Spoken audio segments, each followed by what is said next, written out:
Bueno, buenas Buenas noches, ¿cómo les noches. va? ¿Cómo están Buenas noches ustedes? a todos. Doctora Ramonda, doctora Barberis. Nos convocamos esta cuarta, estoy tratando se me ha puesto una pantalla, perdón. Esta cuarta clase de cardiología del curso, del cuarto año del curso superior del Colegio Médico de Catamarca.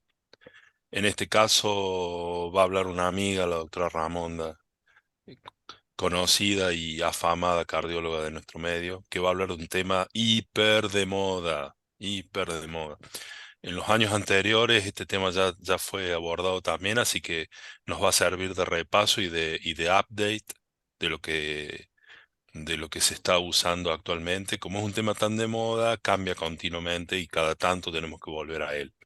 Hecho por el cual el cardiometabolismo es activo, es pujante y es cambiante, y lo vamos a tener cada tanto en nuestras clases. Doctora Barberis, ¿Cómo les va? Buenas noches a todos. Bueno, le damos la bienvenida. Ay, hablo con la nariz tapada, por Dios. Les damos la bienvenida a todos los que están escuchando y a la doctora Ramonda una bienvenida muy cálida. Muchas gracias por participar, doctora, por brindarnos sus conocimientos, su experiencia. Y bueno, vamos a escuchar de qué se trata. Esto es importantísimo porque cardiometabolismo es una consulta muy frecuente y a veces llegan al consultorio pacientes por otras situaciones y de repente nosotros decimos, a ver, apuntemos, a ver gordito, ¿eh?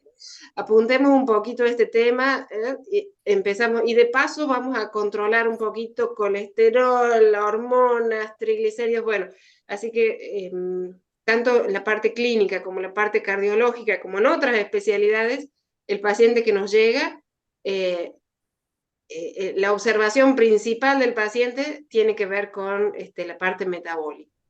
Así que, y condiciona muchísimo. Así que ya nos va a contar la doctora Ramonda. Le damos inicio. Cuando usted quiere, doctora. sí Ok, señor.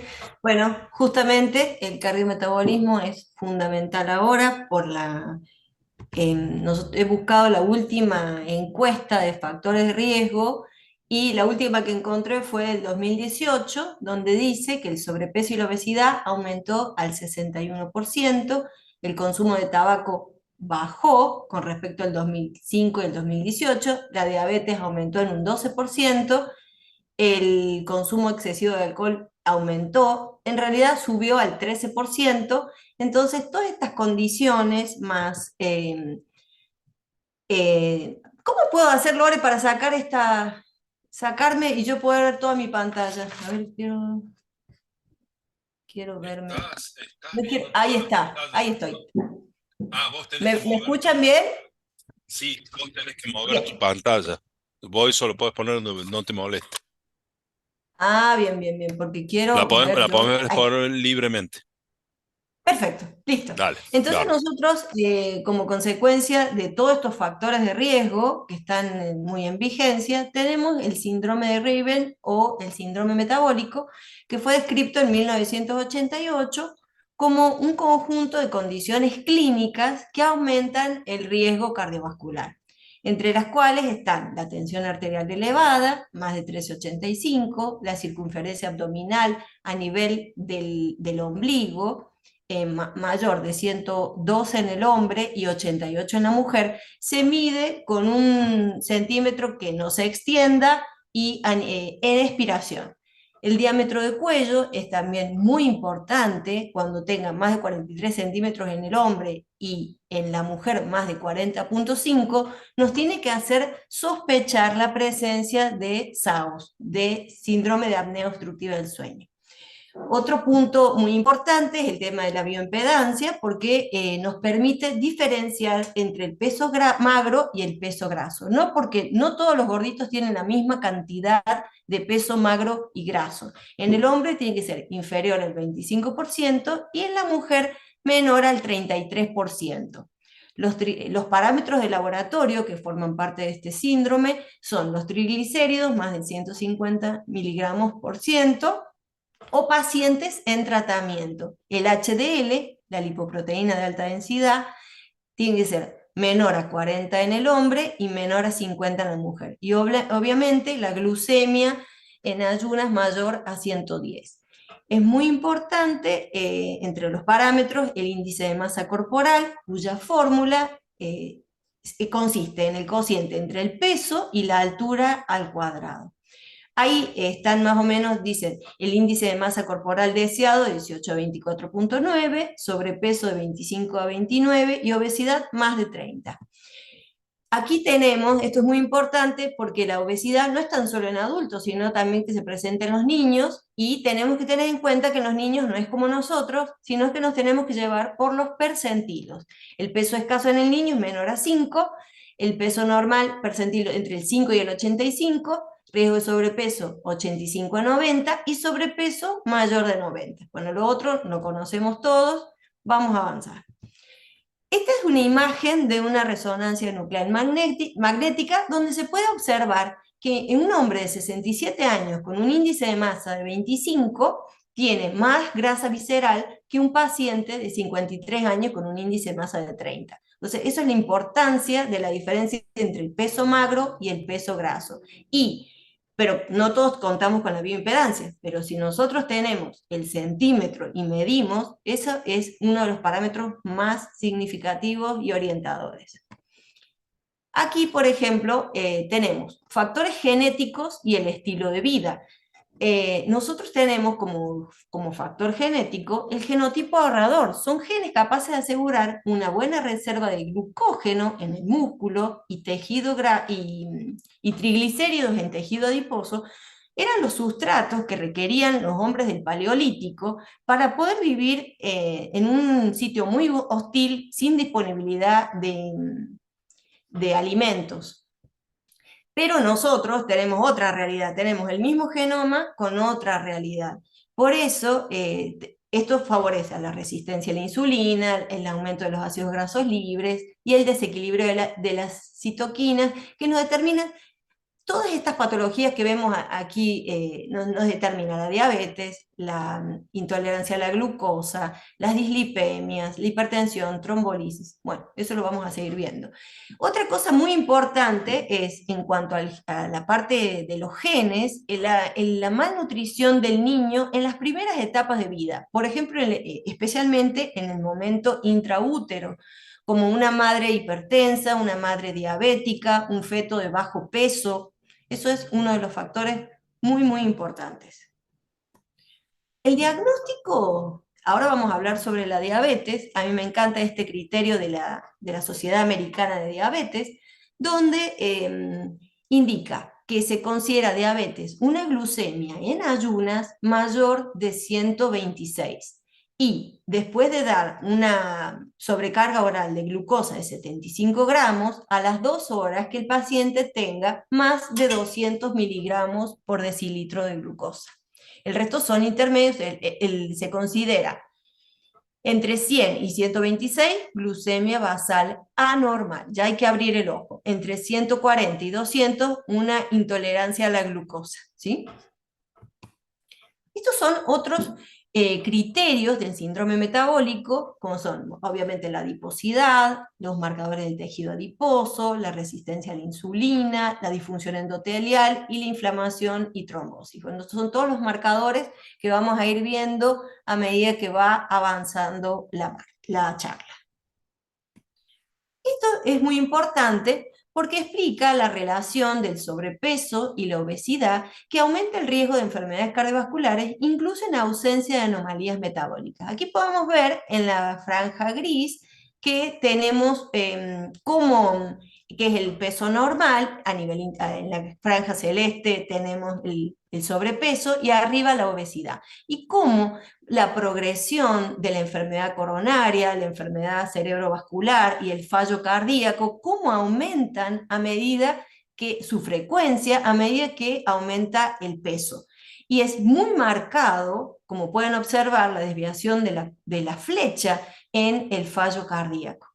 Cada 5 puntos por encima de un índice de masa corporal de 25, aumenta un 16% el riesgo de muerte súbita. Es la segunda causa de muerte súbita no isquémica, y cada 5 puntos por encima del índice de masa corporal, aumenta un 29% el riesgo relativo de FA incidente.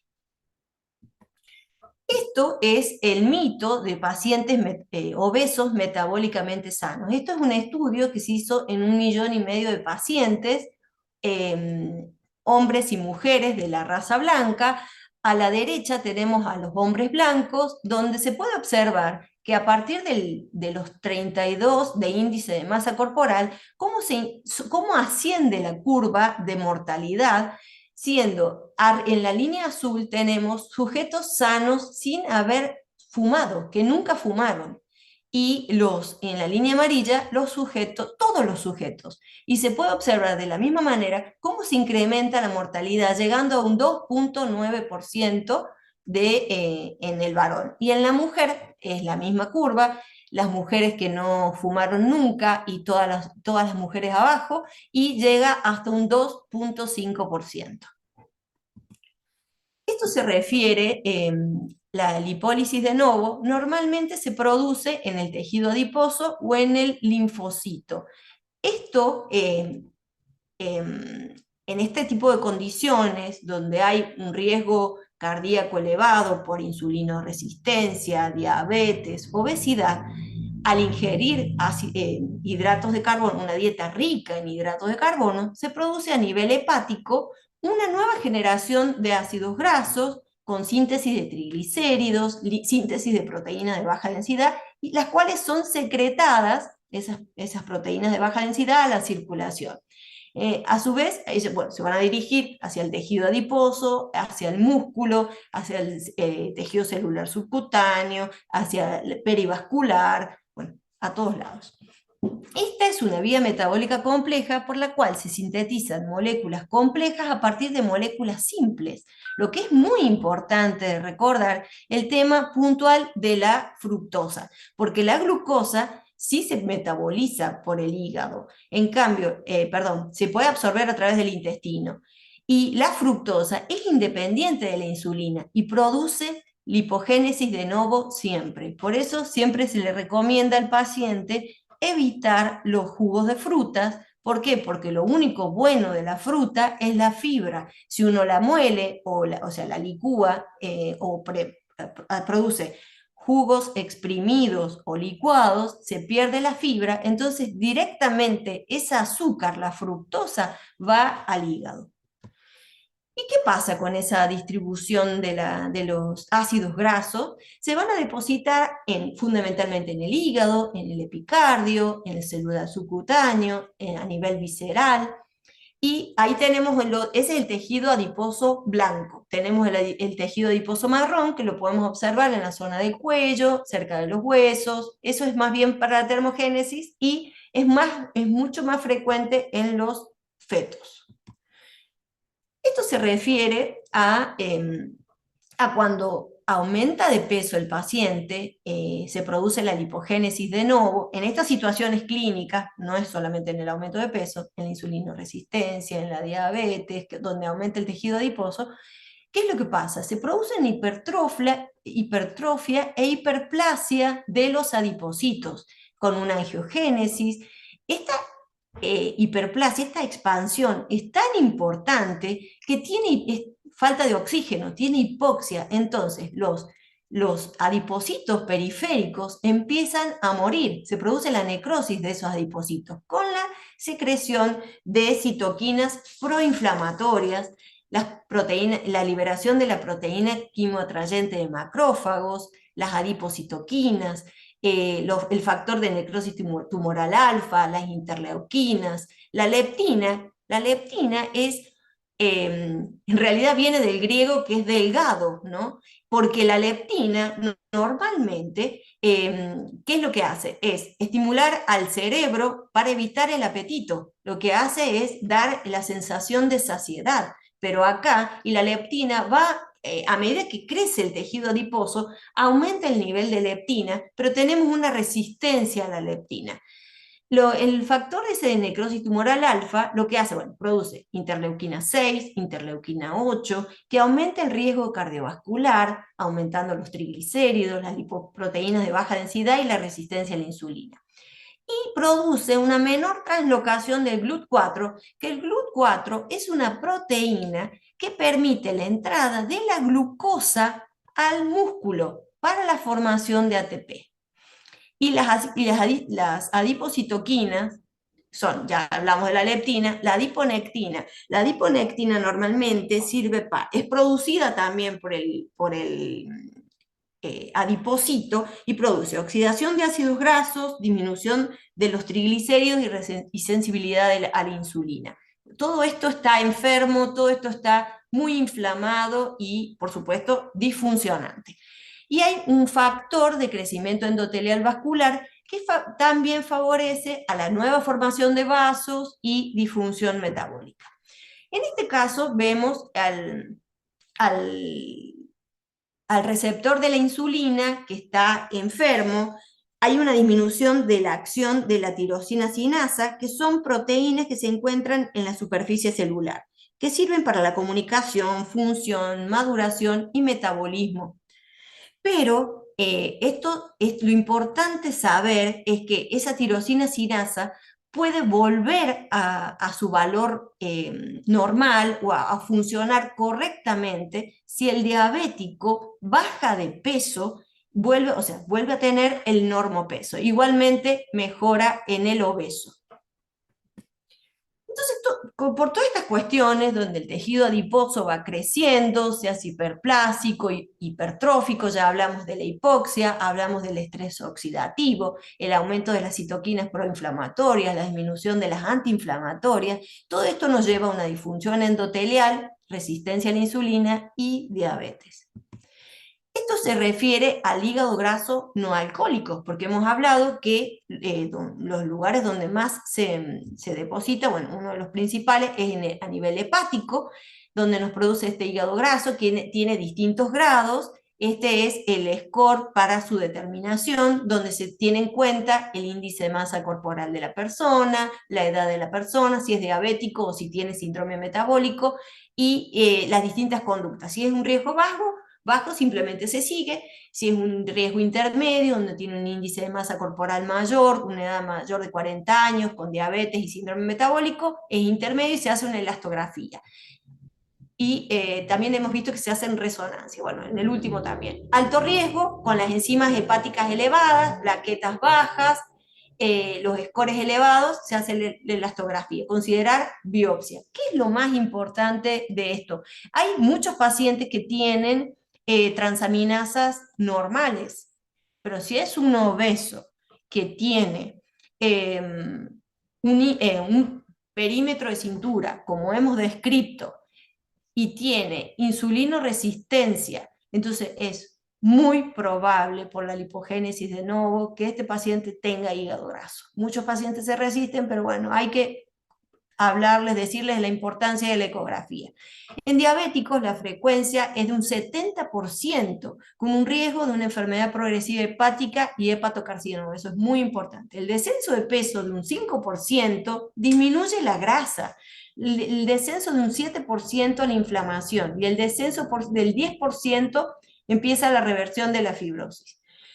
Esto es muy también a tener en cuenta. Un mayor nivel de GOT habla de grasa y posteriormente aumenta la GPT, que se refiere más a la fibrosis. Entonces, en ambas situaciones, tanto la obesidad como en el síndrome metabólico, hemos hablado de que se produce el tejido adiposo ectópico, el cual es disfuncionante, y teníamos, ¿se acuerdan? El tema de la lipemia postprandial, después que por la lipogénesis de novo, que nos llevaba a la resistencia a insulina y la dislipemia heterogénica. Obviamente, ya hablamos también de la desregulación vascular, que nos lleva a una hipertensión arterial y aterosclerosis.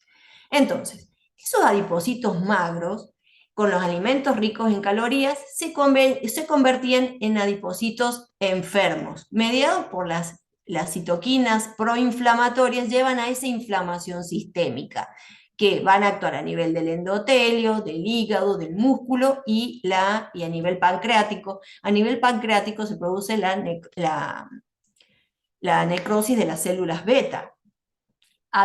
Hay una menor entrada de glucosa al músculo, habíamos dicho, por las GLUT4, y hay una mayor insulinoresistencia. Entonces, a nivel del hígado teníamos un aumento en la producción de glucosa, insulinoresistencia y la permeabilidad endotelial con la formación de la placa. Esto, aquí tenemos dos etapas, una prediabetes, después habla de la diabetes en la zona intermedia, y más a la derecha ya la diabetes evolucionada. ¿Qué es lo importante? Que primero se produce una entrada de las lipoproteínas de baja densidad a nivel del endotelio.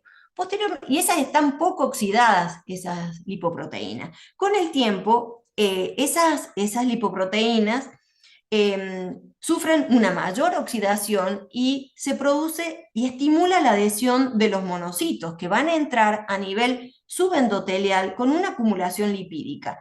Esos ácidos grasos son fagocitados por los macrófagos, formando las células espumosas y que originan núcleos necróticos que tienen las condiciones adecuadas para la retroalimentación autócrina y reclutamiento de macrófagos y progresión de la placa. ¿Qué es lo importante? Que la estría grasa es un proceso reversible. Entonces, lo que tenemos que hacer es controlar los valores de lipoproteína. Eso es lo que quiero que quede. En cuanto a nivel, ya con la progresión de la diabetes, a los 10, 15, primero en la prediabetes tenemos 10 años, no es poco tiempo. La diabetes y en la progresión de la diabetes, cómo se va progresando el compromiso vascular. Obviamente tenemos que hacer entonces a nuestros pacientes obesos, dislipémicos, diabéticos, el control de los pulsos periféricos, el control, ver cómo tiene el color, la temperatura, la presencia de lesiones en las extremidades. Estas situaciones entonces, tanto la obesidad como la diabetes tienen una inflamación sistémica, el depósito del tejido a nivel del epicardio con la inflamación miocárdica, la afección de la microcirculación, disfunción y la fibrosis cardíaca, que te lleva a la miocardiopatía auricular como ventricular con el fallo cardíaco con fracción de eyección preservada. Este es el rol de tejido adiposo pericárdico. Normalmente tenemos un tejido adiposo pericárdico que se comporta como un tejido marrón, o sea que, pero con el tema de todas estas condiciones se empieza a comportar como un tejido adiposo enfermo. Entonces ya empieza a liberar citoquinas proinflamatorias, liberando neprilicina y la aldosterona. Bien, entonces secreción de citoquinas, bueno, todo más o menos como hemos visto hasta el momento. Este tejido adiposo pericárdico es un tejido adiposo visceral que rodea e infiltra el miocardio y las arterias coronarias. Los segmentos de las arterias que no están en contacto con el tejido raramente presentan placas ateroscleróticas. El reservorio energético es un reservorio con alta elevada de captación y liberación de ácidos grasos. Y interactúa con el miocardio y las arterias coronarias a través de la secreción parácrina de adipoquinas proinflamatorias y proaterogénicas. Y no hay una fascia que separe el tejido adiposo epicárdico del miocardio y de las arterias coronarias. Bueno, aquí vemos cómo la progresión el dibujo, en la figura inferior, en el paciente obeso, cómo el tejido adiposo pericárdico aumenta de tamaño y tiene la secreción de las citoquinas proinflamatorias. Y dice, los segmentos de arterias coronarias que no están en contacto directo con el tejido adiposo epicárdico raramente presentan placas ateroscleróticas. Esta es una foto del corazón de un paciente de 48 años, obeso y diabético tipo 2, que falleció con infarto agudo y donde se puede observar en la periferia el tejido adiposo pericárdico. Aquí yo quería mostrar cómo afecta a nivel vascular con con la compresión, con el vasoespasmo que también produce este tejido adiposo. En los pacientes diabéticos es independiente el aumento del tejido adiposo independientemente del índice de masa corporal. Aquí, por ejemplo, tenemos una relación observando el tejido adiposo pericárdico en diabéticos y no diabéticos, y es notable el aumento de 55 centímetros cúbicos a 97 en un normopeso. Imagínense, si bien en los otros es menor, por ejemplo, prácticamente en el último, que tiene más de 40, en ambos tienen. Pero en las zonas intermedias, 103 y 131, que son muy considerables. Acá entonces tenemos una inflamación crónica sistémica con la acumulación de este tejido adiposo pericárdico que va a acelerar la enfermedad coronaria, la disfunción auricular con la génesis de arritmias y el fallo cardíaco con fracción de eyección preservada. Aquí tenemos, ahí se me cortó la fi, los fenotipos de fibrosis miocárdica. El miocardio está constituido por 75% de cardiomiocitos, 25% de colágeno y el resto por colágeno tipo 1 y 2. Hay tres tipos de fibrosis. La que nos compete a nosotros ahora es la reactiva. Eso vamos a encontrar. Después está la intersticial infiltrativa, que es la de la amiloidosis y de Fabry, y la de reemplazo, que se nos da en isquemia, enfermedades inflamatorias, insuficiencia renal, sarcoidosis. Acá tenemos los dos fenotipos miocárdicos en la diabetes mellitus. Nosotros vamos a tener la reactiva, porque hemos dicho que la de reemplazo era en isquemia inflamatoria, sarcoidosis. Y lo que vamos a observar es un aumento en la cantidad de colágeno, porque la estructura sarcomeral, la unidad del músculo, que es el sarcómero, está conservada. Lo que produce es un aumento del colágeno. Y acá podemos ver en la génesis de este tipo de insuficiencia cardíaca los factores que son los predisponentes. Por ejemplo, en la insuficiencia cardíaca de fracción preservada, a diferencia de la insuficiencia cardíaca con fracción, pero voy a sacar esto porque me molesta, fracción reducida, son en la preservada, la hiperglucemia, la lipotoxicidad, la deposición de AGEs, la rarefacción y la insulinoresistencia. Todo en este tipo de pacientes que estamos viendo nosotros. La deposición de AGEs no es un dato menor, son los productos finales de la glicación y oxidación de proteínas, lípidos y ácidos nucleicos. Lo producimos nosotros mismos. ¿Y qué lleva eso? Produce daños micro y macrovasculares. ¿Cómo vamos a prevenir eso? El problema es que cuando nosotros cocinamos a altas temperaturas, a fuegos rápidos, fuegos directos, entonces lo que tenemos que hacer es métodos de cocción saludables, evitar cocciones a mayores de 180 grados, preferir cocciones a vapor, cocciones lentas a fuego bajo. Si quieren hacer el asadito, lo hacen con brasas chicas. Y en cuanto a la autoinmunidad, que es la característica, a diferencia de nuestro paciente, se refiere en la insuficiencia cardíaca idiopática, se han encontrado autoanticuerpos, resultado de estímulos desconocidos como drogas, infecciones, metales, agentes ambientales. ¿Por qué no puedo pasar? ¿Qué pasó? No me pasa. Uf. Espera. Ahí está. Este es el score diagnóstico de la insuficiencia cardíaca con fracción de eyección preservada. Entonces, esto nos puede ayudar a nosotros a sospechar en el paciente. Entonces, tenemos el peso, el índice de masa mayor de 30, la hipertensión, el paciente que tenga más de 2 medicamentos nos da un puntaje de 1, el peso nos da 2 puntos, la presencia de fibrilación auricular, ya sea paroxística o persistente, 3 puntos, la hipertensión pulmonar, la presión arterial pulmonar sistólica más de 35 milímetros de mercurio por Doppler cardíaco.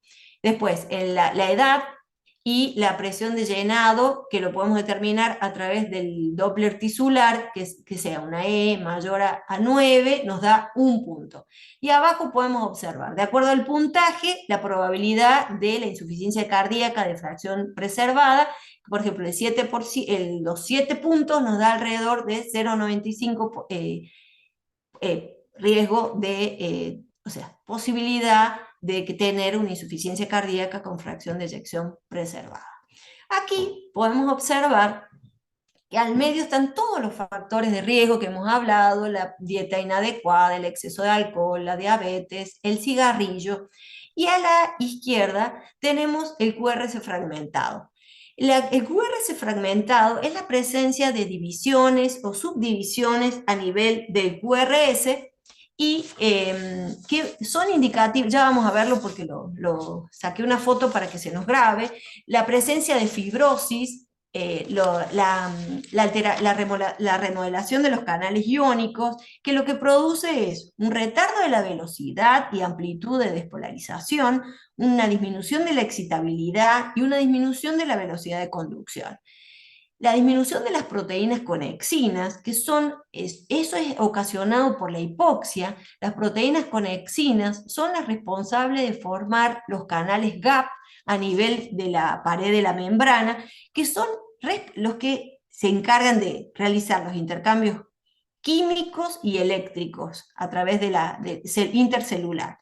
Y la presencia del tejido adiposo epicárdico, que ya hemos dicho que nos afecta la contracción, bueno, toda la inflamación, la fibrosis, nos lleva a arritmias ventriculares como taquicardia y fibrilación, y puede ser la muerte.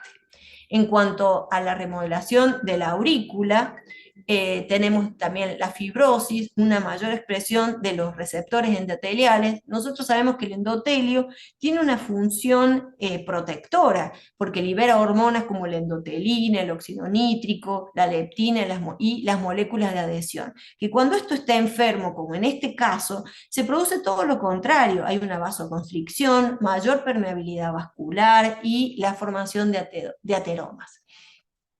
Y después tenemos la conducción atrial anormal, el aumento de la grasa pericárdica, y que afecta la contractilidad.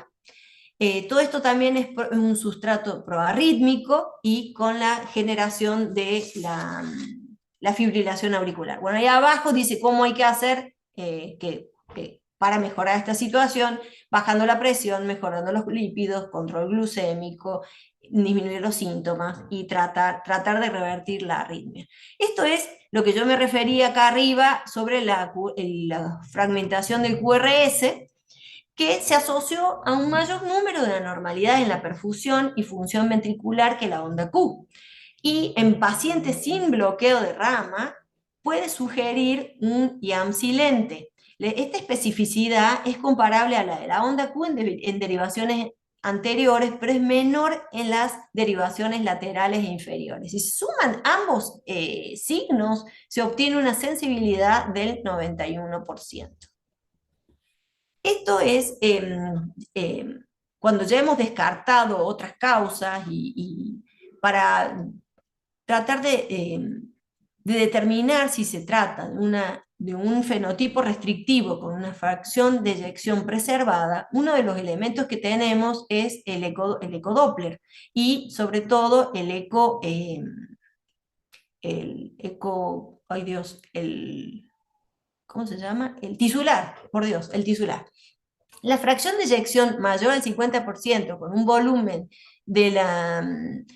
un volumen telediastólico menor a 90, porque el volumen telediastólico normal es entre 100 y 130, y la relación E' mayor a 15, o que tenga una relación normal, pero lo normal es 8, entre 8 y 15, pero con un péptido natriurético mayor de 200, o la relación E' con presencia de fibrilación auricular o una hipertrofia ventricular. Y del lado de la restrictiva, cuando tengamos un volumen telediastólico mayor a 97. Bueno, acá era para que los que no son cardiólogos, creo que todos son cardiólogos, no lo sé, era para ver la relación de lo que habíamos hablado recién, entre la E mitral y la E del Doppler tisular, cómo disminuye abajo a la derecha la relación E', y eso habla de una alteración de la relajación y mayor rigidez. Acá lo que tenemos es, entonces, la obesidad y la diabetes nos lleva al deterioro de la función sistólica y diastólica con el incremento de la presión auricular izquierda con la disnea y fallo cardíaco. Después tenemos la fibrosis auricular y el éstasis con la generación de trombo a nivel de la aurícula que nos puede llevar al ACV y al tromboembolismo. Toda esta alteración electroanatómica nos lleva a la fibrilación auricular. Bueno, acá tenemos sobre todo los mecanismos a través de los cuales la obesidad puede contribuir al desarrollo de esa enfermedad, esa insuficiencia cardíaca con fracción de eyección preservada. Entonces, el obeso tiene sobre todo una disminución de la compliance torácica. Aumentan los niveles de leptina, a pesar de que es disfuncionante, pero aumenta. Y aumenta también la neprilicina y la renina aldosterona, el nivel de renina aldosterona. Entonces, ¿qué es lo que pasa? Lo llamativo acá es que los péptidos natriuréticos están bajos, que normalmente el paciente, cuando uno quiere diferenciar o quiere determinar si el paciente tiene una insuficiencia cardíaca, muchas veces usamos el péptido natriurético. Acá, en el paciente obeso, la disminución de los péptidos natriurético atrial y ventricular en obesidad se deben a una menor síntesis o una mayor clearance. Y hay tres hipótesis que nos determinan esto.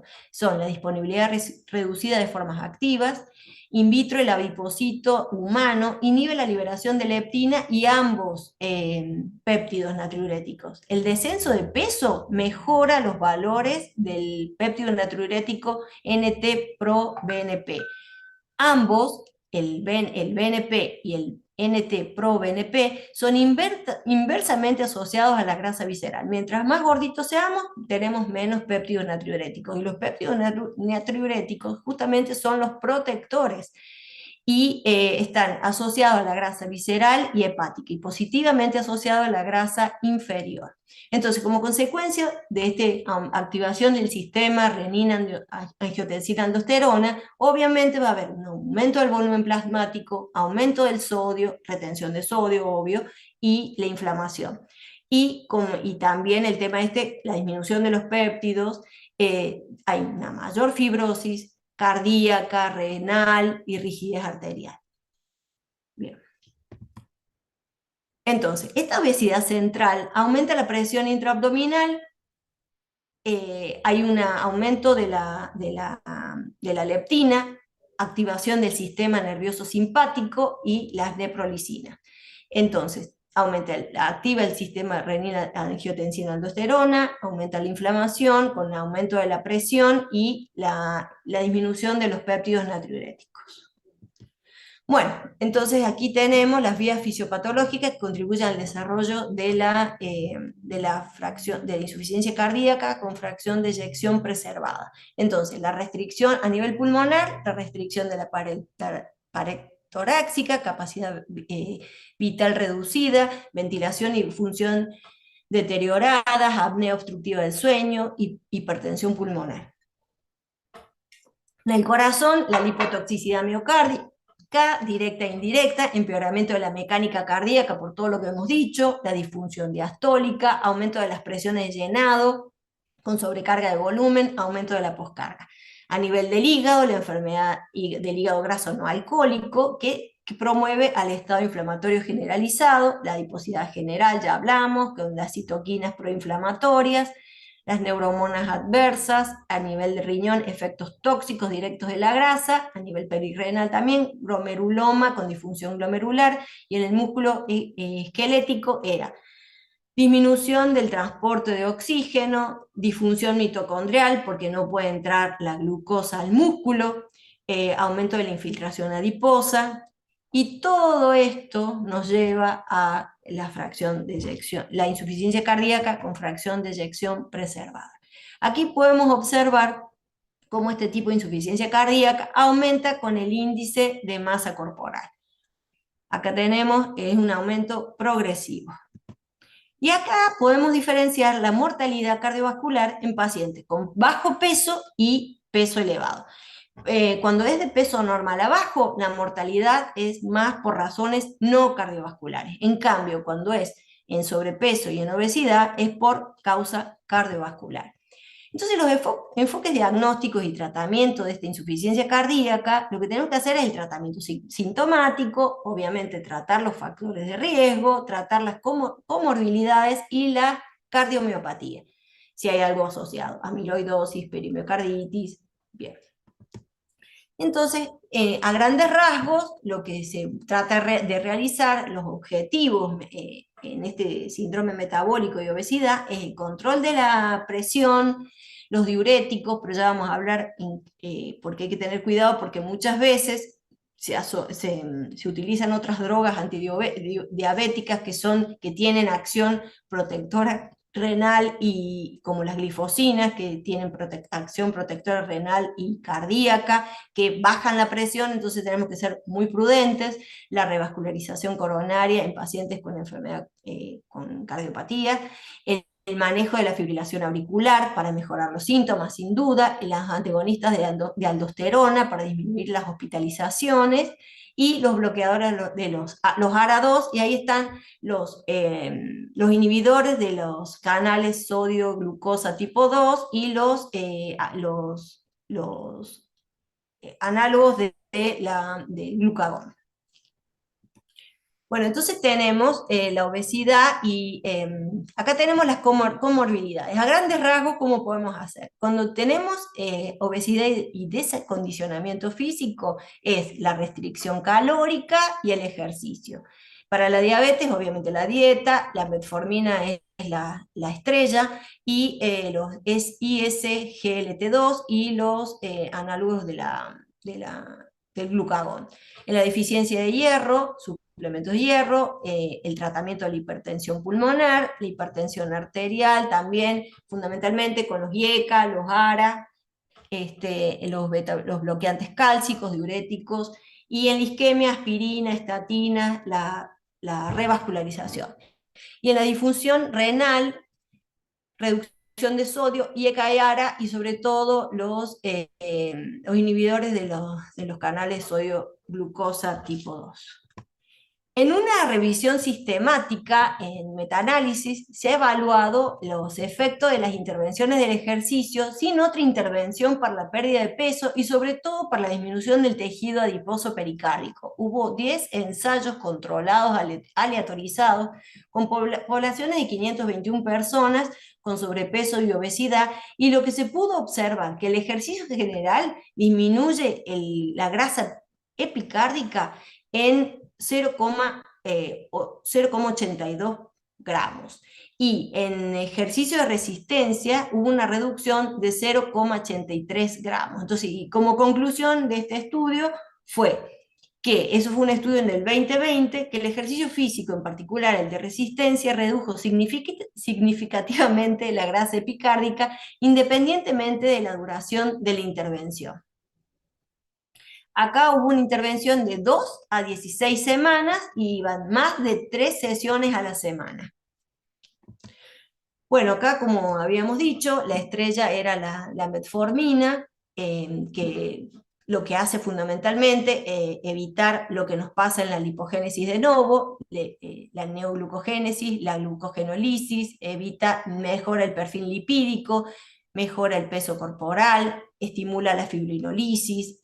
Hay una menor incidencia de diabetes en intolerancia a los hidratos de carbono. Ese es un estudio que hubo de prevención de diabetes, donde se pudo observar que dice que hay una menor incidencia en un 31%.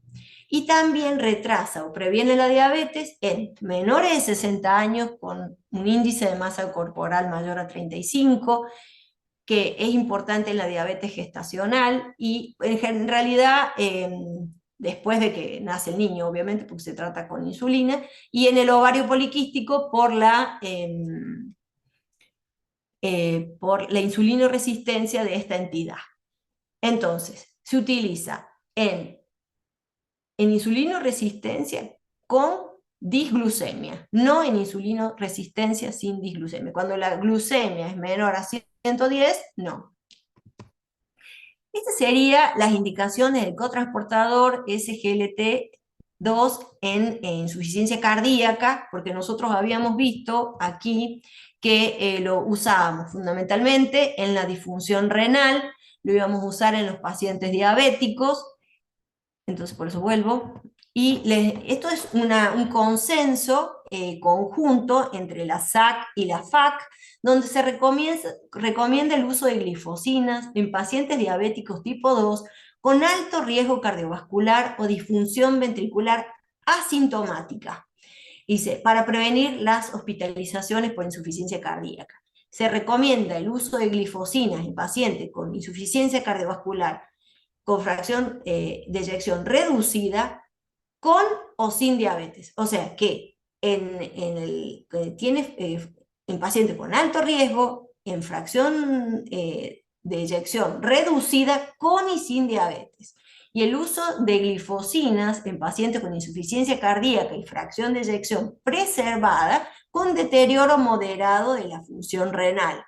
Acá dice clearance de 25 y 75, yo había leído que tenían que ser más clearance de 40 más o menos. Se recomienda el uso de glifosinas en pacientes con insuficiencia cardíaca y fracción de eyección preservada sin daño renal, con diabetes mellitus, o sea, que puede ser diabético sin daño, para prevenir las hospitalizaciones por insuficiencia cardíaca. No hay una evidencia disponible para el uso de estos fármacos en insuficiencia cardíaca y fracción de eyección mayor del 40% sin daño renal ni diabetes. O sea, cuando es fracción de eyección preservada, tiene que ser o con daño renal o diabetes. Cuando es fracción de eyección reducida, puede ser con o sin diabetes. Y este es un estudio con la empaglifosina, donde se pudo ver que bajó como punto final primario cardiovascular, disminuyó la mortalidad y las hospitalizaciones en un 21%.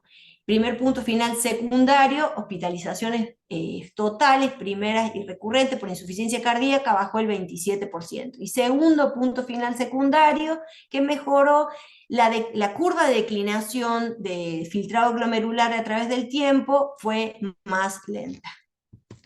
Esto es, bueno, muy largo, se refiere al uso del sacubitril/valsartán, los IECA, los ARA2 en pacientes con diabetes mellitus, con insuficiencia cardíaca, con fracción de eyección reducida sintomática, los IECAS, bueno, después de nuevo ahí los IECA indicados en diabetes mellitus asintomáticos con disfunción sistólica del ventrículo izquierdo. O sea, insuficiencia cardíaca con disfunción sistólica y ECA. Después tenemos, entonces dijimos, sacubitrilo valsartán, ay, se me lengua la traba. Y los ARA2 en insuficiencia cardíaca con fracción reducida. Después teníamos el alisquiren, que se utiliza para inhibir la renina, no. Después tenemos la espironolactona y el leplenorona, podrían considerarse para pacientes con diabetes mellitus e insuficiencia cardíaca con fracción reducida sintomática, sin contraindicaciones, para reducir el riesgo de muerte cardiovascular y hospitalizaciones. Los beta bloqueantes en pacientes con diabetes, insuficiencia cardíaca reducida y ritmo sinusal, para reducir el riesgo de hospitalizaciones por insuficiencia cardíaca y muerte. Bueno, más o menos siempre lo mismo, todos lo conocemos, y la ivabradina es para reducir la insuficiencia cardíaca en pacientes con insuficiencia cardíaca con fracción reducida sintomática en ritmo sinusal con una frecuencia cardíaca mayor en reposo a pesar del tratamiento con beta bloqueantes para reducir el riesgo de hospitalización. Por supuesto, la insuficiencia cardíaca con FA, con la frecuencia cardíaca no controlada, el uso de la digoxina. Todo esto también es del consenso SAC-FAC. Bueno, en cuanto al manejo de la hipercolesterolemia en este grupo de pacientes de alto riesgo, tenemos, si es diabético, sin otros factores de riesgo cardiovascular o daño de órgano blanco, tiene que tener, el objetivo ideal es menos de 100 miligramos por decilitro. Y en los diabéticos con factores de riesgo cardiovascular o daño de órgano blanco, tiene que ser menos de 70 miligramos por decilitro. Los diabéticos más enfermedad cardiovascular tienen que tener menos de 70. Bien. Los efectos adversos de las estatinas. Bueno, todos hablamos del tema de las mialgias, la alteración de las transaminasas, pero hay incidencias de diabetes. Pero hay que tener en cuenta que son con estatinas a altas dosis. Por ejemplo, se refiere a 40-80 de atorvastatina, 20-40 de rosuvastatina.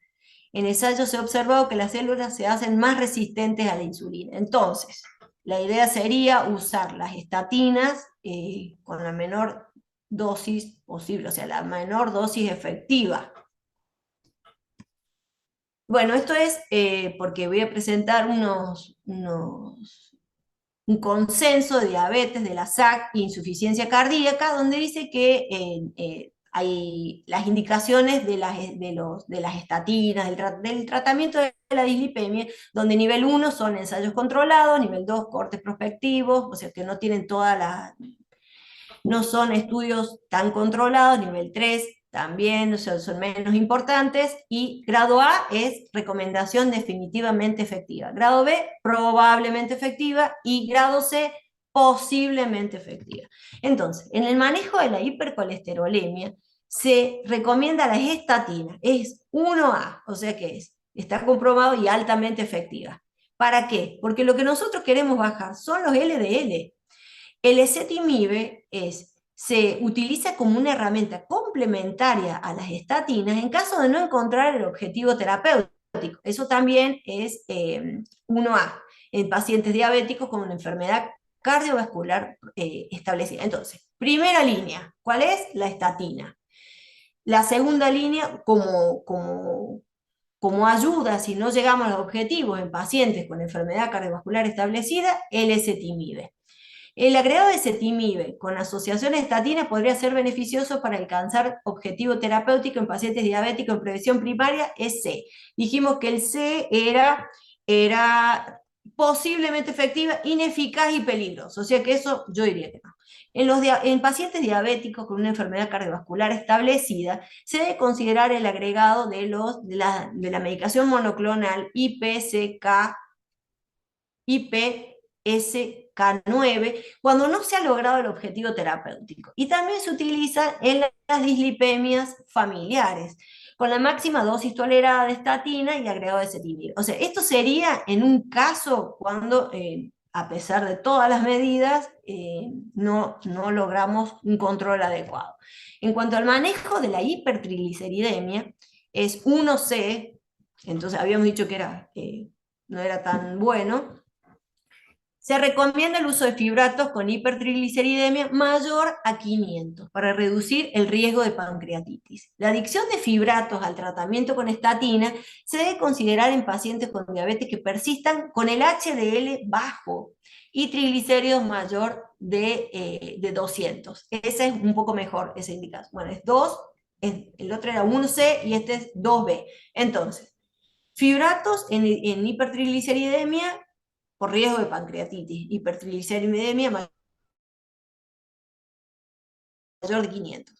Y la adición a las estatinas, o sea que lo vamos a usar junto con las estatinas cuando el HDL esté bajo y los triglicéridos mayor de 200. Y las altas dosis de omega 3 puede ser utilidad en la reducción del riesgo cardiovascular en pacientes con diabetes e hipertrigliceridemia leve a moderada, eso también es 2B.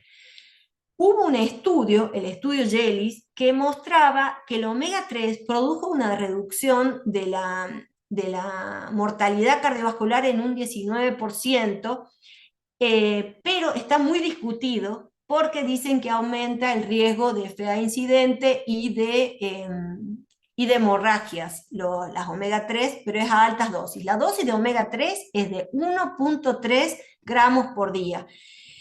Y se ha demostrado que disminuye el IAM no fatal y hay una menor cantidad ha reducido también la mortalidad cardiovascular total. Con respecto a lo que decía recién del sangrado, se observó en consumo de 3 gramos o más y la FA incidente, que también produjo resquemor, se observó en pacientes con riesgo cardiovascular elevado. Conclusión. Entonces, la dislipemia metabólica es muy prevalente en la población, en este tipo de población, implica profundas alteraciones cualitativas, cuantitativas y cinético-metabólicas en el metabolismo lipídico, con predominancia de remanentes proaterogénicos. Los cambios en el estilo de vida, fundamental. Control del colesterol, LDL es la prioridad, con estatinas en dosis adecuadas, de acuerdo al riesgo del paciente y siempre teniendo en cuenta el desarrollo de diabetes si no es diabético. El ezetimibe y los IPCSK9 pueden ser agregados cuando no se alcancen metas de LDL, de lipoproteínas de baja densidad. Los fibratos o omega 3 deben ser considerados cuando los triglicéridos se hallen persistentemente elevados. Nuevos fármacos con nuevos objetivos se hallan en pleno desarrollo. Acá tenemos el tema de la cirugía metabólica como parte del tratamiento o la cirugía bariátrica. ¿En qué pacientes los vamos a usar? En pacientes con un índice de masa corporal mayor a 40 con y sin diabetes. El paciente con un índice de masa entre 37 y 39 con hiperglucemia, hipertensión sostenida. Y hay criterios a los cuales tenemos que tener en cuenta. Por ejemplo, están los criterios mayores y hay criterios menores. Por ejemplo, en cuanto a los criterios mayores son el síndrome de apnea obstructiva del sueño, moderado severa, la hipertensión sostenida, la dislipemia, la enfermedad macro y microvascular. Y los criterios mayores son el aumento del espesor íntima media, el hígado graso no alcohólico, la insulinemia. La indicación serían 2 criterios mayores o un criterio mayor y 2 menores. Y acá muestra cómo se asocia, esta cirugía disminuye la incidencia de la insuficiencia cardíaca. Sin la cirugía, cómo aumenta y cómo significativamente baja con la cirugía metabólica. Bueno, estas son las recomendaciones nutricionales, donde nos dicen que lo ideal es disminuir las grasas trans, aumento en el consumo de monoinsaturados, de grasas poliinsaturadas, los carbohidratos refinados hay que bajarlos sensiblemente y aumentar el consumo de carbohidratos provenientes de verduras y granos. Esto es fundamental para mejorar el HDL.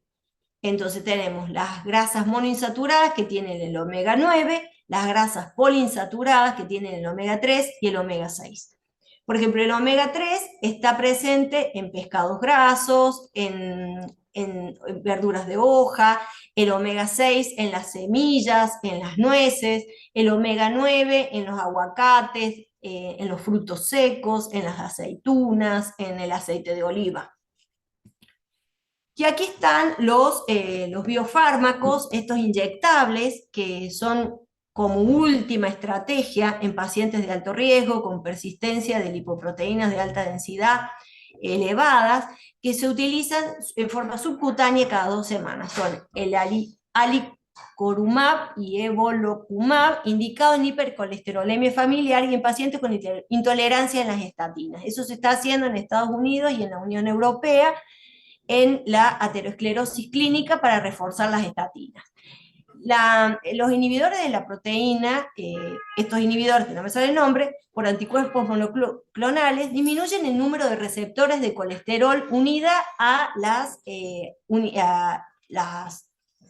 LDL en el hepatocito y con una mayor y su destrucción menor. O sea, a ver, aumenta el número de receptores de colesterol unida en el hepatocito y la destrucción menor del LDL en un 50%. Bueno, como conclusión, La insuficiencia cardíaca con fracción de eyección conservada es un trastorno en el corazón, no cumple con las demandas circulatorias del cuerpo o lo hace a expensas de presiones de llenado ventrículo izquierdo elevadas. La obesidad induce cambios hemodinámicos y biomorales que conducen a una remodelación cardíaca funcional y estructural, lo que finalmente resulta en el desarrollo de esta insuficiencia cardíaca. Los enfoques de tratamiento se enfocan en los síntomas, los factores de riesgo, las comorbilidades y miocardiopatías. La pérdida de peso significativa dio como resultado una mayor tolerancia al ejercicio, una mejor resonancia magnética y medidas ecocardiográficas de la función cardíaca diastólica. Y bueno, por último, los mejores amigos del azúcar son las células cancerígenas, todas las enfermedades, los hongos, las bacterias, las inflamaciones e infecciones. La OMS hace, previene el consumo de alcohol, previene el consumo de tabaco, evita que restringe el uso de fórmulas que sustituyan a la leche materna, disminuye el tema de las grasas trans, pero en ningún momento restringe el uso de azúcar por la industria. Eso sería todo, doctora.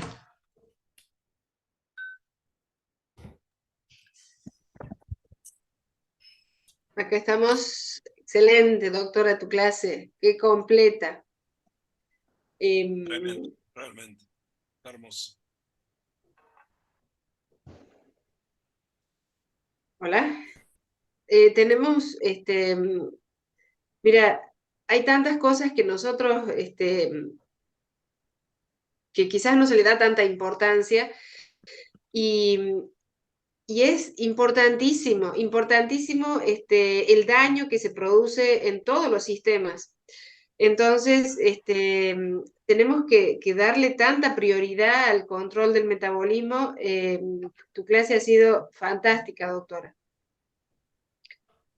Hay algunas preguntas, hay quien está levantando la mano. A ver, vamos a ver si podemos, usted, doctor, puede habilitar allí. ¿Qué se indica en alergia a estatina? ¿Qué se indica en alergia a estatinas? Sí. Podés usar el ezetimibe.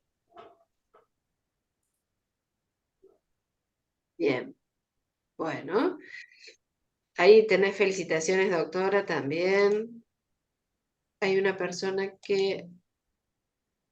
Obviamente los anticuerpos monoclonales esto, pero eh, podríamos usar en intolerancia a estatinas, pero bueno, no, sí, son inalcanzables por el momento.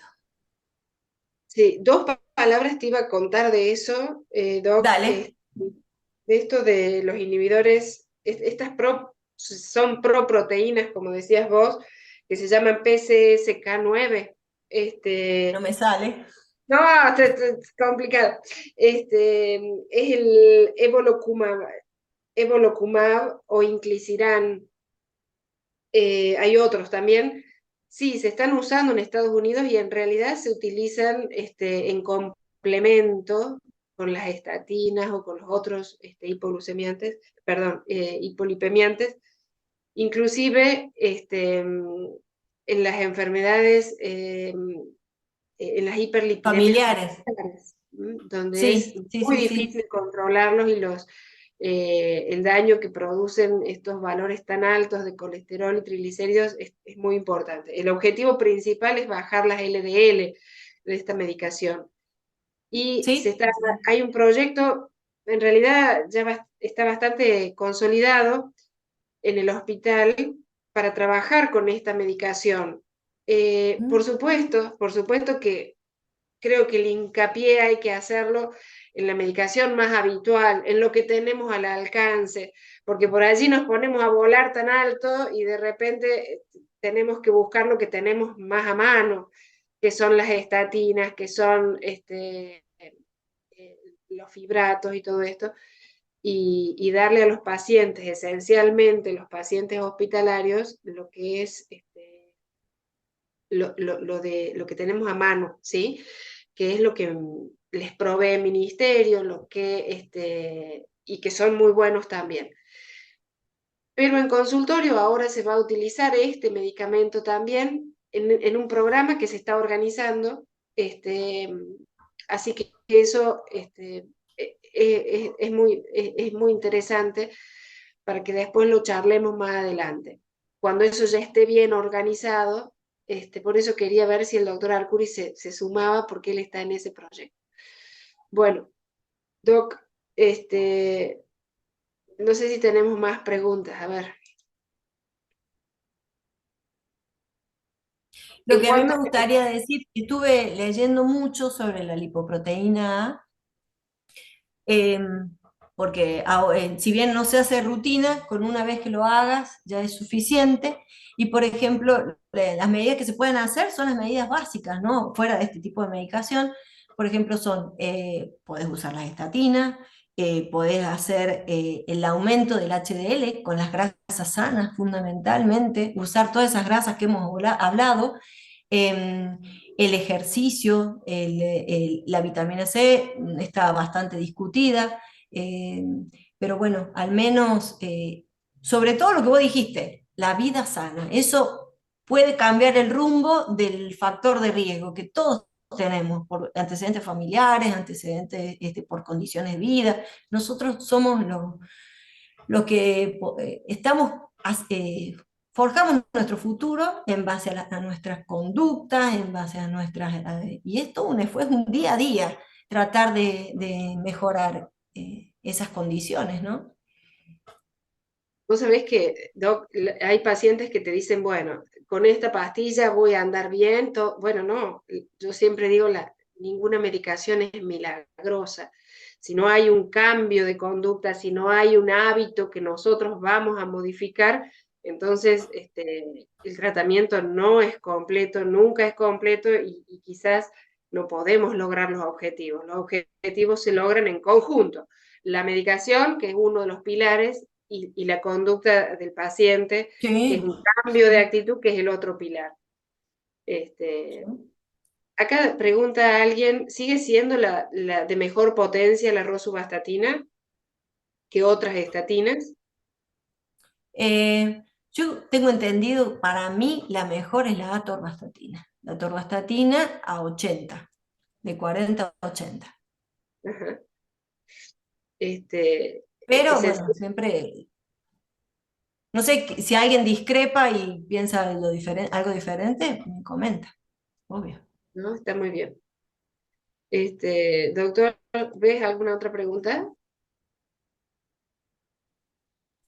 No, lo que yo decía es que los estudios más fuertes son los de atorvastatina.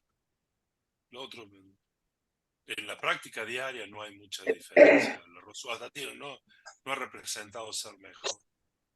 Para mí Estoy de tampoco. acuerdo con la doctora Ramón.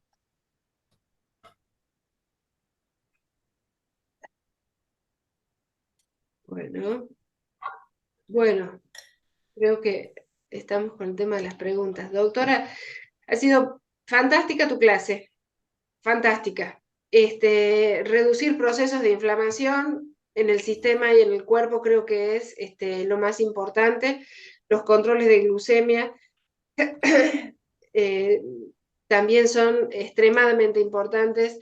Todo esto que nos lleva al daño cardíaco y a la insuficiencia cardíaca, a veces decimos, no, mira, tiene un corazón, una estructura que es aceptable, pero su función cardíaca no es la adecuada, y todo tiene que ver con el sobrepeso, con este desorden metabólico importante que, que a veces demora en dar síntomas, pero cuando los síntomas se presentan ya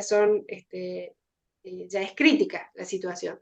Entonces, la importancia de tratar todo esto a tiempo.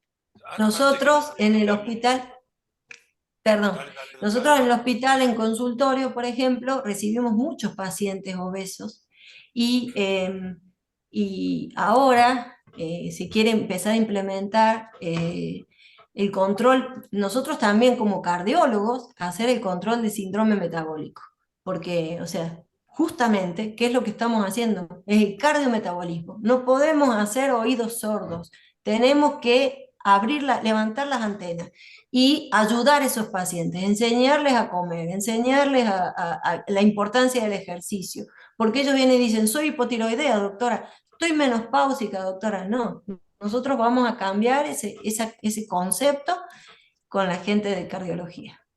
A ver, antes, hay una pregunta más que, que yo quiero que la expandas un poco más y Mm. después yo quiero decir una cosa a propósito de eso. ¿Viste todos los mitos estos de las estatinas, los tiempos de cuánto tiempo hay que darla, cuánto tiempo hay que dar las dosis altas? Eh, lo que teníamos tanto miedo hace unos años, ahora todos los chicos jóvenes indican 40 miligramos, 80 miligramos sin ningún tipo de miedo, y nosotros cuando dábamos 20 nos temblaba la pera. Háblame un poco de los tiempos de la atorvastatina, los tiempos de la rosuvastatina. Yo creo fundamentalmente, Doc, que depende del riesgo del paciente. ¿Entendés? Si es un paciente obeso, si es un paciente dislipémico severo, lo voy a dar por tiempo prolongado a pesar de lo que yo hablé, del riesgo de diabetes, de alteración hepática. Depende fundamentalmente de cada caso puntual e individual. ¿Y qué dosis Este, estás dando hoy? O sea, ¿cuál es tu media de dosis hoy? Porque me imagino que hace 10 años Máxima también, 40. Yo lo máximo que doy es 40, Doc. Por pero ¿de esto tema que te... qué porcentaje de pacientes tuyos tienen 40? Porque yo creo que ahí está el cambio que ha pasado en estos años. Ha subido mucho el Y, porcentaje de los pacientes que tienen 40. en mi caso, los pacientes coronarios, la mayoría tiene 40. Entre ¿Y por, 20 y 40. y por cuánto tiempo le mantenés los 40 sin bajar? Justamente si logro mejor, porque yo le digo a los pacientes que es un tratamiento integral, si yo logro hacerlos bajar de peso, si bajo el riesgo, ponele, depende, medio año, 40, y después bajamos. ¿Crees en la estabilización de la placa con rosuvastatina? Sí, doctor, sí, doctor, sí. Bien, bien, bien. Bueno, y la reflexión que yo quería dar es el asunto del cardiometabolismo. Los que somos viejos, que ya somos varios, sabemos cómo la cardiología, desde el Framingham y todo esto, fue cada vez más integrando todas las piezas sueltas que teníamos de los factores de riesgo y las formas de prevención. Y era lógico que iba a terminar en esto, en un capítulo de las sociedades de cardiología, de cardiometabolismo, que cada vez tiene más adeptos dentro de los cardiólogos. Entonces vos tenés tipos que tratan hipertensión, otros que tratan dislipemia, y cada vez más gente que lo trata como un todo, como algo integral, como un síndrome inflamatorio en general, que requiere una mirada de múltiples ángulos. Y ahí empieza el hecho de que los cardiólogos empiezan a meterse en los territorios de otras especialidades. ¿Y cómo va a ser el futuro con respecto a eso? ¿Hasta qué punto un cardiólogo va a poder meterse dentro de la tarea específica de un endocrinólogo? ¿Y cómo hacemos para empezar a trabajar en, palabra difícil un viernes a la noche, equipo? Entre un cardiólogo, especialista en cardiometabolismo, endocrinólogos, nutricionistas. Yo creo que ese es el futuro. El futuro es que los servicios de cardiología sean mucho más amplios que el cardiólogo solo del consultorio y que tengas un equipo que atienda una patología tan compleja, tan difícil y que crece año a año como esta. Yo invité a la doctora Melnik, que está acá en nuestro auditorio, y me encantaría mucho, mucho que hable y que nos diga qué es lo que piensa. Porque yo creo que en el futuro, y la invito por esto, pues yo creo que en el futuro el cardiólogo va a ser tan amplio todo, el endocrinólogo llega hasta un momento, el cardiólogo llega hasta otro, así que los equipos de cardiometabolismo o de enfermedad arteriosclerótica, como para englobarla más todavía, van a tener que ser obligatoriamente multidisciplinarios, porque hay muchas cosas que no sabemos todavía sobre la inflamación y de todo esto que van a seguir saliendo. Es lo que yo pienso, Carlos. Si estás, Evangelina, y querés opinar, abrí el Sí, micrófono. hola, ¿me escuchan? Yo Sí, escucho un poco Eva, como en yo un tacho te por eso. invité por eso, te invité porque me parece que es importantísimo esto, el que todos opinemos sobre algo que empezamos ya a empezar a empujarnos entre las especialidades, y yo creo que no es un tema de empujarnos, es un tema de trabajar en conjunto. Sí, yo primero quiero pedir disculpas porque me enganché un poquito tarde, pero bueno, los que escuché de Maribel, excelente, la clase realmente muy bien abordada y muy buena, toda la fisiopatogenia, todo eso me encantó cómo lo se explayó, cómo lo desarrolló. Con respecto a lo que estabas hablando recién, lo más importante es abordar todo oportunamente, porque ahora estamos viendo que por ahí se llega tarde con algunas cosas que tienen que ver también con un poco el sistema, ¿no? El sistema, la parte de las obras sociales, inclusive la parte pública, que llegamos tarde con la medicación porque muchas veces, por ejemplo, la medicación que estábamos hablando hace un rato con Maribé, los inhibidores SGLT1, los GLP1, todo eso en la parte pública, por ejemplo, no tenemos disponibilidad. O sea, tenemos que pasar de los hipoglucemiantes directamente a la insulina y muchas veces esta charla es para, sobre todo para atención primaria, entonces muchas veces es como que se dilata el tiempo y mientras el paciente se mantenga descompensado, tanto como la hipoglucemia, la insulina alta, el colesterol alto, con todos estos factores inflamatorios, perdemos tiempo para llegar a una cirugía bariátrica, estar dilatando tanto tiempo, eso nos hace perder páncreas, tejidos, todo eso, y que las enfermedades progresen, y que ya cuando las encontramos, cuando las podemos abordar, ya nos encontramos con todas las complicaciones. Y entonces ya hay cosas que no tienen vuelta atrás. Entonces acá nosotros tenemos que comenzar desde la prevención en todas las edades y bueno, y cada signo que vamos viendo aparecer, abordarlo, pero a tiempo, no dejar que se dilate. Les digo esto porque yo los veo, por ejemplo, la gente del interior que por ahí no se puede venir y no se animan a, por ejemplo, comenzar con una insulina o como decíamos recién, con alguna estatina. O sea, esas son cosas que, si bien uno tiene que tener criterio, tampoco tiene que tenerle miedo y oportunamente comenzar. Cuando haya que comenzar, comenzar o derivar cuando se pueda. Eso es más que nada lo que yo puedo aportar, digamos, desde la parte preventiva y sabiendo que esto es una charla para atención primaria principalmente, siendo yo también una parte del sistema ese. Está bien, ¿Hola? sí, te estamos escuchando perfecto, Eva. Sí. Eh, es increíble porque todos, yo entiendo que la medicina hace a veces eh, aportes y evoluciones hacia cosas que económicamente son rentables, pero no puede ser que haya servicios completos de cirugía bariátrica y no haya servicios completos y multidisciplinarios de cardiometabolismo, de esto de manera integral, donde la cirugía bariátrica sea un arma más, no el jefe del equipo. Eh, yo creo que hay que cambiar la óptica de todo esto. Yo creo que habría que juntarse más y hablar más entre nosotros y todos los médicos que tienen este tipo de visión integral de una enfermedad que mata más que cualquier otra, deberían juntarse para resolver esto de manera en conjunta. Y vuelvo a repetir, los equipos deberían ser manejados por clínicos, cardiólogos, endocrinólogos, nutricionistas y el cirujano bariátrico como un arma más. Y los equipos se arman al revés. Se arma el cirujano Ujú. bariátrico y él elige quién está alrededor de él en pos de la cirugía, no al revés. Eh, lo dejo como pensamiento, como una evolución para el futuro y tal vez le abra la cabeza a alguien como para empezar a hacerlo en el ámbito hospitalario, que sería lo ideal, y en el ámbito de cada uno de su práctica privada. Quien haga un instituto de enfermedades metabólicas y haga en conjunto 3, 4, 5 especialidades médicas y no médicas, en esto realmente tiene un futuro asegurado, porque no va a haber cada vez menos pacientes. va a haber cada vez más pacientes, va a haber cada vez más drogas, las drogas van a ser cada vez más complejas, con interacciones más peligrosas entre ellas.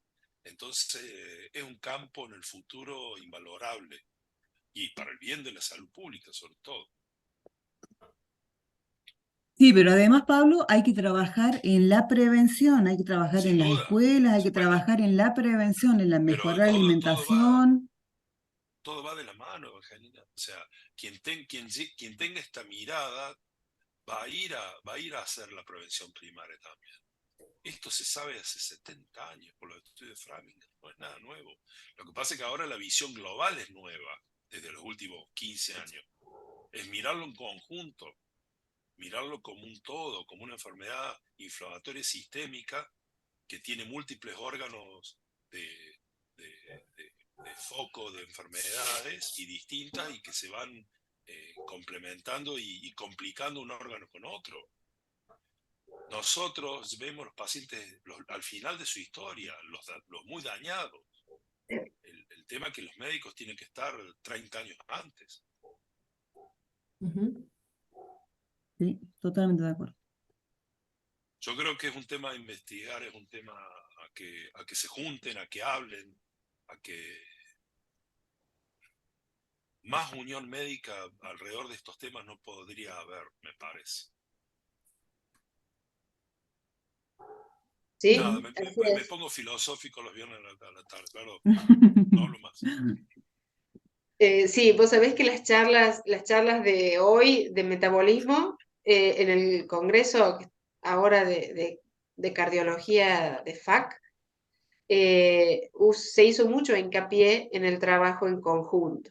En el trabajo en conjunto porque eh, la diabetes es como vos decís, siempre estuvo.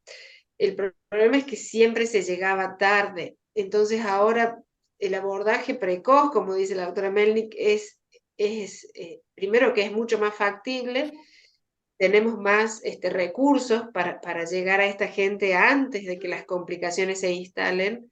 Entonces me parece que nuestra tarea es más importante, la tarea del médico, la tarea del nutricionista, la tarea del endocrinólogo, es muy importante. Entonces, nuestra actitud de prevención debe ser lo más nuestra prioridad.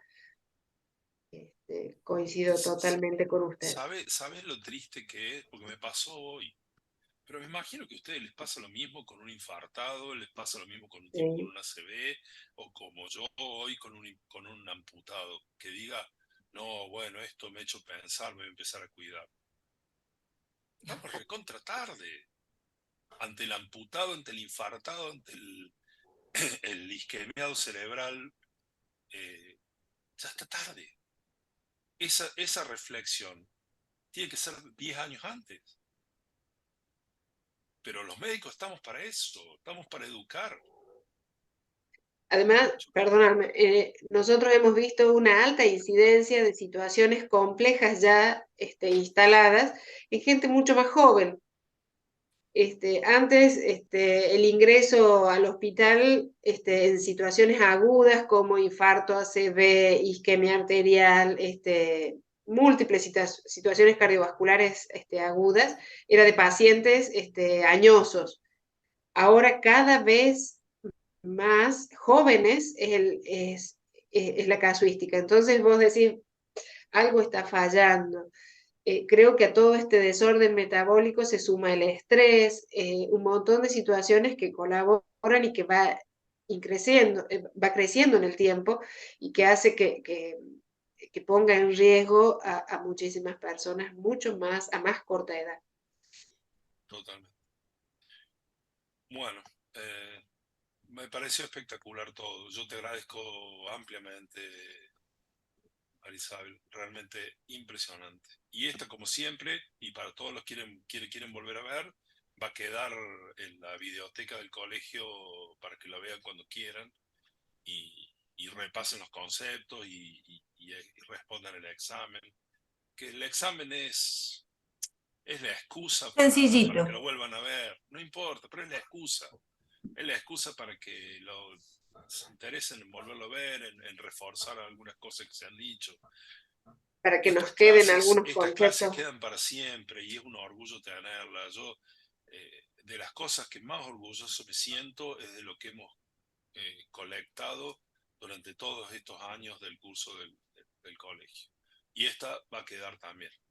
Agradezco mucho a todos los que han estado, agradezco a los que van a ver la clase y obviamente a vos, Maribel, querida. Muchas gracias Bueno, por estar. Y doctora Barberi, ahora sí, festeje. Salga y tómese un vino, así se lleva la carraspera esa fea que tiene. Vino mendocino. Vino Te mendocino. va a curar el resfrío, Sí, seguramente. señor. sí. Gracias Eva, por conectarte. Chao, Buen fin gracias de a todos. Chao, semana, gracias a ustedes, gracias a vos buen por fin de invitarme. Chao, semana Eva, chao. y que la pasen bien Chao, en chao. familia. Nos vemos. Gracias, saludos a todos. Gracias.